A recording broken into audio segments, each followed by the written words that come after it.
Hi guys, my name is Shannon and I have actually been working from home for the better part of a decade. And I know during this really crazy time where a lot of us are suddenly working from home and in this situation where we have kids to manage, that we're finding it really hard to be productive and keep ourselves sane. So I have 5 really simple tips for you guys. They're kind of so simple you ignored them, but they're make a huge difference kind of tips. So let's get into it. Okay, so tip number 1. I told you these are going to be really simple, and they're almost so simple they're stupid, but they make a huge difference, trust me.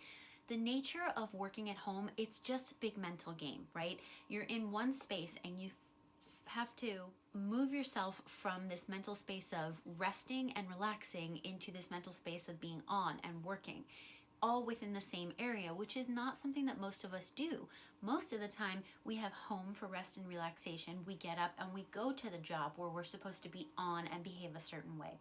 So now what you need to do is teach your brain how to change those gears while you're still under the same roof and in the same space. Tip number 1 is get your damn pajamas off. Get dressed for your day. Show up. Get up.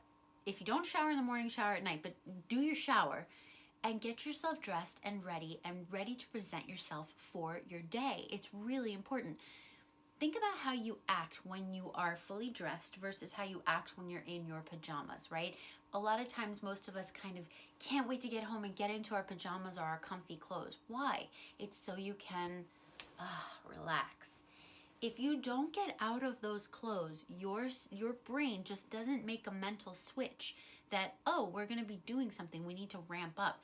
I've been working at home for over 10 years, and I have to tell you, I get up, I get dressed, I get ready, I put on my makeup, I do my hair, no matter what day it is. If I'm going anywhere, if I'm not going anywhere, I am always presenting myself to my day as if I was going somewhere. I put on clothes, comfy clothes. I mean, I'm the kind of person that I've made a career out of wearing black leggings like 100% of the time in the year.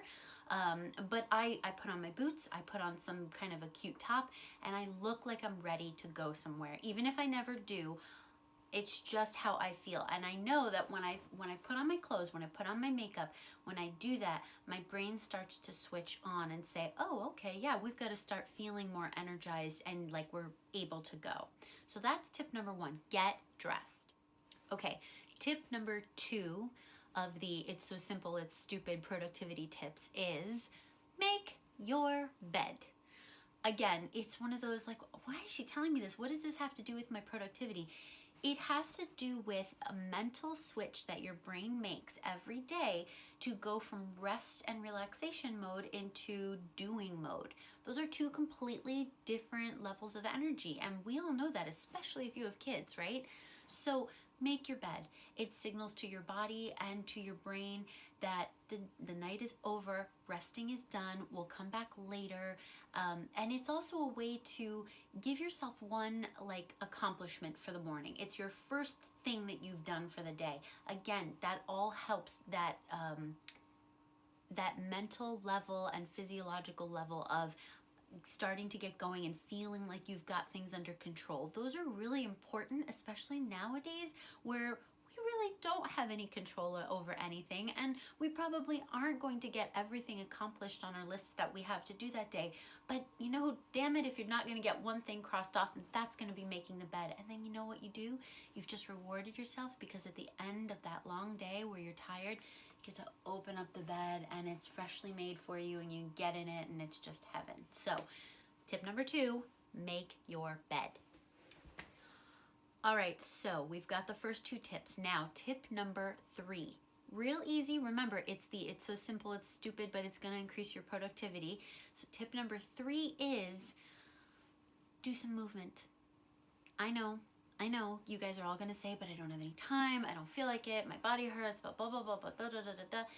I have a million excuses in the morning too. I hate pushing myself to move every morning, but let me just tell you, when I do about 10 minutes of light movement, and that could be anything. It could be getting fresh air, which is ultimately the best way to get out and wake yourself up. A 10-minute walk, 10 minutes of stretching. If you have just more juice in you, 10 minutes of real exercise, oh my God, does that just changes everything. On days when I work out, I get this much done. On days when I don't work out, I get this much. It's so low to the ground you can't even see it. It's way out of frame. So actually I should say on days when I work out I get like that much done, but it wasn't gonna, does that make my point? I don't know. So that's tip number 3. Do some movement. It's good for you, and in so many ways it sets a good example for your kids, and it also gets them started on the right track if you have kids. And again, we're all about getting into that mental space of being ready to accomplish and be energized and do things for your day. So move. That's tip 3. Okay, we have tip number 4. This is going to go a couple of different ways, but hear me out. So tip number 4 is eat breakfast. Again, it's so simple, it's so stupid. I can't believe I'm watching a video for increasing productivity and the girl is telling me to eat breakfast. Yes, eat breakfast. Now, I know the vast majority of us are actually doing intermittent fasting. I am as well. So technically, I don't eat breakfast, but I do have something in the morning that helps to get me going. For me, that is my version of like a bulletproof coffee, which is coffee with full fat out of the can coconut milk, and that's I don't do dairy, so that's my creamer, and that's what gets me up and gets me going. And then at my 11 to 12 o'clock hour, I actually eat breakfast. I don't fail on that. I make sure that I eat, I get my nutrients, and I used to be a nutrition coach. We'll talk all about nutrition in other videos. But yes, you need to have something in the morning, whatever that could be. It could be, you might want breakfast. It could be coffee with something like, like a full fat something. And that's really good for helping the brain. If you don't know about all of those benefits, just go on over to all the people that do the bulletproof coffee thing and they will tell you all about it. They've made whole careers out of it. But yeah, now when I'm telling you to eat breakfast, I'm not saying eat anything and that's good. I'm not saying a candy bar is a good idea. I'm not saying that a pastry is a good idea.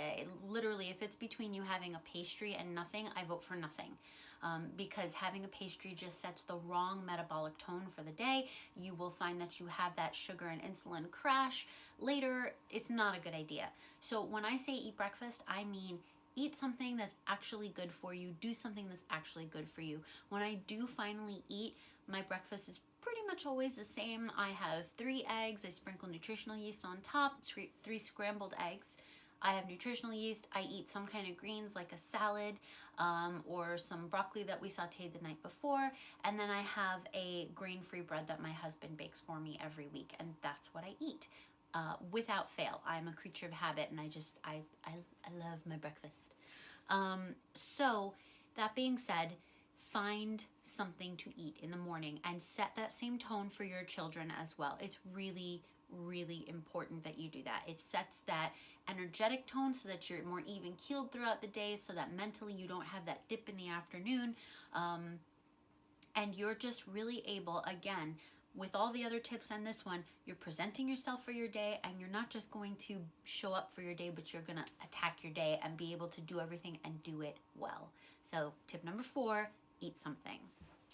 Okay, we have arrived to tip number 5. If you have watched all the way through, oh my God, thank you so much. I'm so appreciative. And if you're getting any value out of this video at all, if I've made you smile at any point, if I just went and made you go, that's a good point, or if I actually made you go, this girl don't know what she's talking about, please hit the like button. Just for any of those reasons, please. Thank you. Okay, so tip number 5 of the it's so stupid, it's simple and overlooked productivity list is make a list and a schedule of what you're going to do today. Make sure that you know everything that's required of you. Write out everything in the morning, especially if it's stressing you out. I'm the kind of person that I start to have things swirl around in my brain and they start to bug me and bug me and bug me, but the moment I put them on paper, I'm just more relaxed about it. So you really want to make sure that you're not just flying by the seat of your pants. And I'll just go ahead and admit, I am the overachiever. So I'm the kind of person that's like, I have 10 hours and I'm going to finish 6 months worth of things in 10 hours because I can do this. And then, 5 hours in, I start to deflate because I realize my goals are too big. That's my own thing. But you need to write down what you have to do that day. It will help keep you on a rhythm. It will help keep you honest. And it will help you stay on task and accomplished, and you'll get things accomplished that way. It will also help to give you a rhythm to follow for your kids. So my 5-year-old son is home with us every day now, and he eats. Oh my God, does he eat? I don't understand how he can possibly eat so much, but he does. So about every 2 hours, I realize he needs food. And one of the things that was a huge time suck for me was the fact that I felt like every 20 minutes he was saying, Mom, I'm hungry. Mom, I'm hungry. So I got a schedule out and I said, okay, these are the times we're going to eat. Here are the food options for these times. And that just opened up so much more of my day.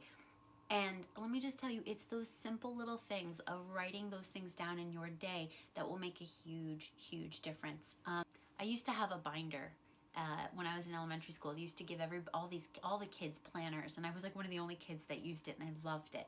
And I remember it said right across the top, if you fail to plan, then plan to fail, or something like that. And it stuck with me. And it's true. You have got to plan out what you're doing.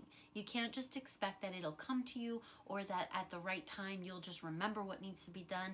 That's just not how life works.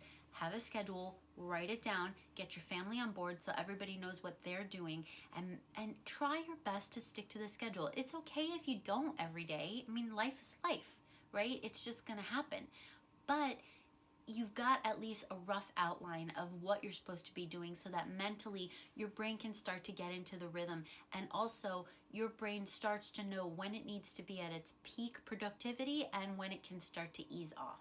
So that being said, I really truly hope that these are tips that you will give a second thought to, and if you don't do them now, you'll implement them into your life, because I promise you, it's for these few reasons that I get as much done and I have been as successful as I am working from home for all of these years. Everybody is always like, oh, you must be really self-motivated. I am to an extent, but I am also habitual with my habits. That's kind of repetitive. I'm habitual with my habits, but that just means that I am consistent about doing things, and because of my consistency has paid off, and I've been able to make this work for me, and you can do the same thing. So I wish you luck. I'd love it if you ask me questions. I'd love it if you would give me a like, and have a really lovely and very productive day.